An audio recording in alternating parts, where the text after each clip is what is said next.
Halo semua, salam sejahtera Malaysia, saudara-saudara, tuan-tuan, dan puan-puan yang amat dihormati. Satu lagi perkongsian hangat yang saya nak kongsikan pada hari ini. Kali ini berkaitan dengan isu stalking yang tertera kalimah Allah.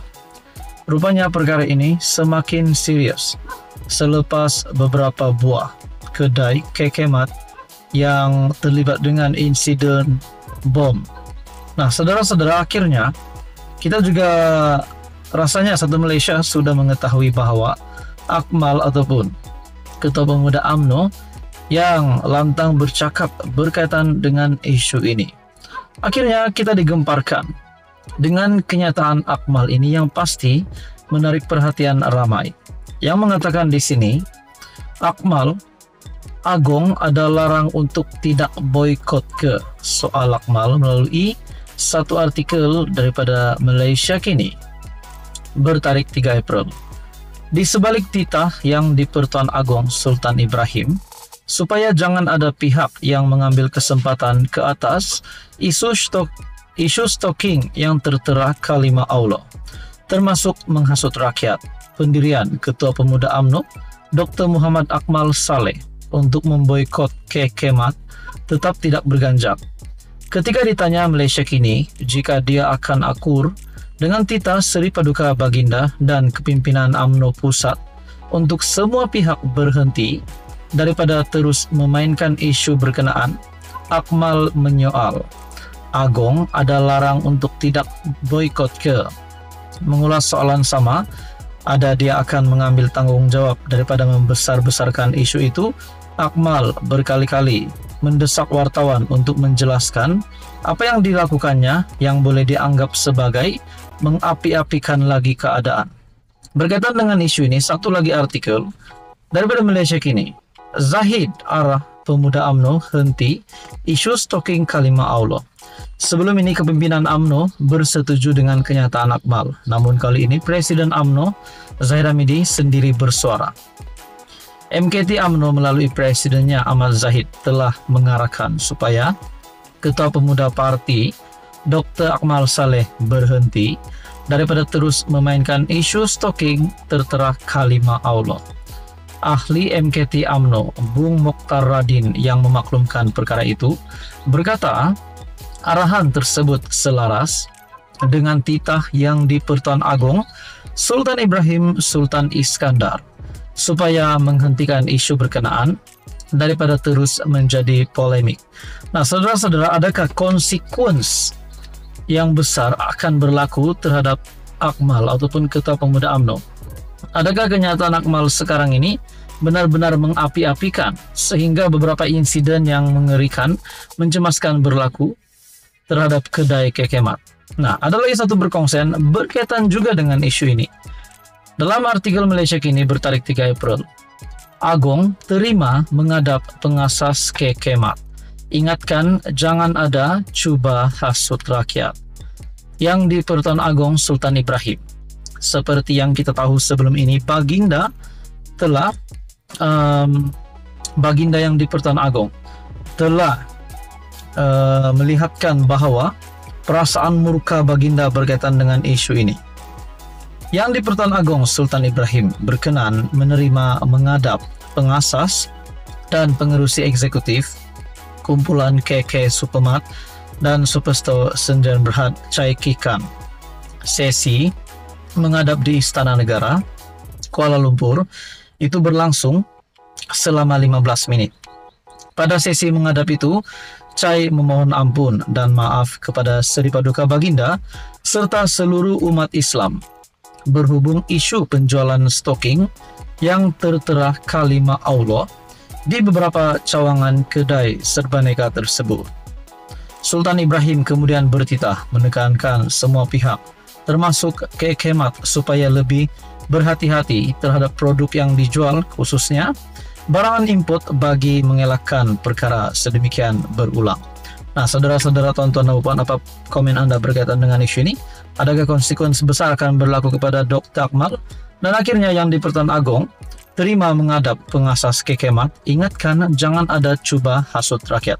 Bahkan Presiden UMNO Zahid Hamidi sendiri melalui Bung Mokhtar MKT UMNO melalui presidennya Ahmad Zahid Hamidi telah mengarahkan supaya Ketua Pemuda Parti Dr. Akmal Saleh berhenti daripada terus memainkan isu stalking terutama kalimah Allah.